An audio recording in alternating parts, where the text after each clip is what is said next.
Welcome to the Space Podcast series, Stories of Change. This is an AI-narrated podcast series inspired by authentic curriculum redesign cases. In each episode, we explore how educators are rethinking teaching and learning to build stronger connections between universities, students, and society. Hello and welcome. Today we're exploring a curriculum redesign journey within rehabilitation sciences and physiotherapy that focused on intercultural competence, professional identity, and community-engaged learning. I'll be speaking with one of the redesign case holders about how a program moved beyond treating intercultural competence as a single topic or isolated course and instead began embedding it gradually across the entire student journey, from the first bachelor year all the way through to the master's program.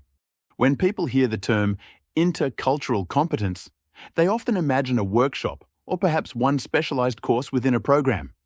But your team seemed to approach it very differently. What first led to that shift in thinking? It really began with a growing sense of urgency. Students were increasingly working with patients from very diverse cultural and social backgrounds. But within the curriculum, intercultural competence only appeared in isolated moments. We started asking ourselves whether that was enough to prepare students for real professional practice in healthcare settings.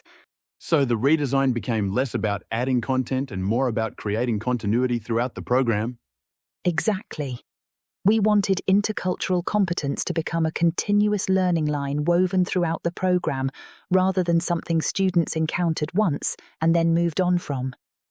The idea was to help students gradually develop awareness, knowledge, communication skills, reflective capacity, and openness through repeated learning experiences over time.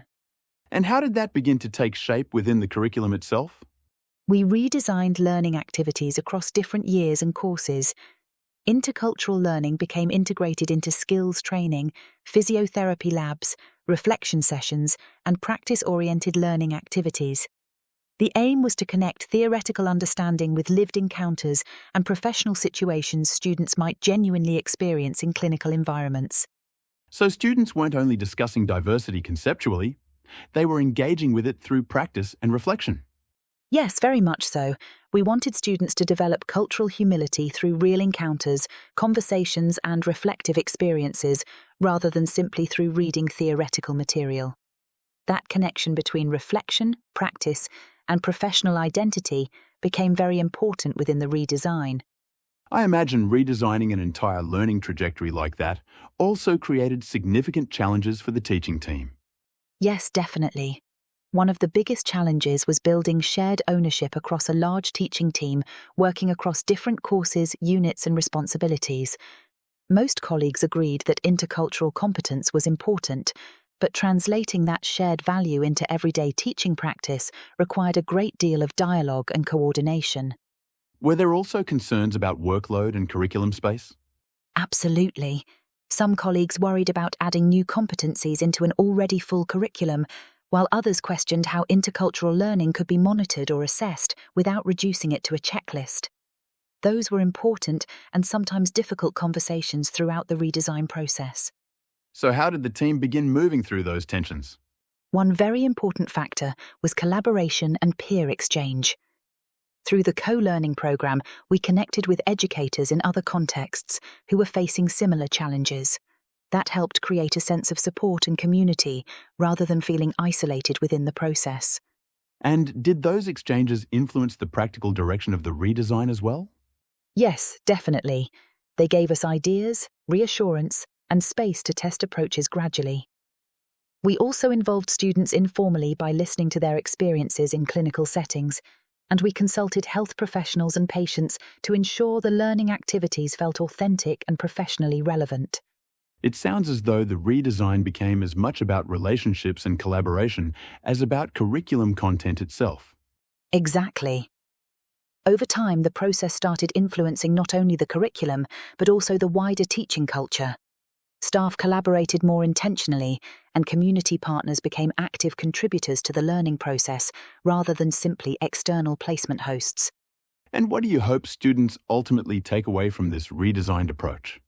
We hope future healthcare professionals will feel more confident, adaptable, and empathetic when working within diverse clinical environments. But perhaps more importantly, we hope they learn to approach patients with genuine openness, reflection, and understanding. Finally, looking back on the redesign journey, what do you feel has been the most important lesson? Probably that curriculum redesign is never only a technical task, it's deeply relational work. Meaningful change requires patience, dialogue, collaboration, and the courage to keep developing competencies that evolve slowly over time through practice and reflection. A thoughtful reminder that preparing students for diverse professional realities means creating learning experiences that evolve gradually, collaboratively, and in close connection with the communities they will one day serve. This story is based on real experiences from curriculum redesign projects run under the Erasmus Plus Space Project. More information about the cases and the Space Project can be found on the website www.community-engagement.eu.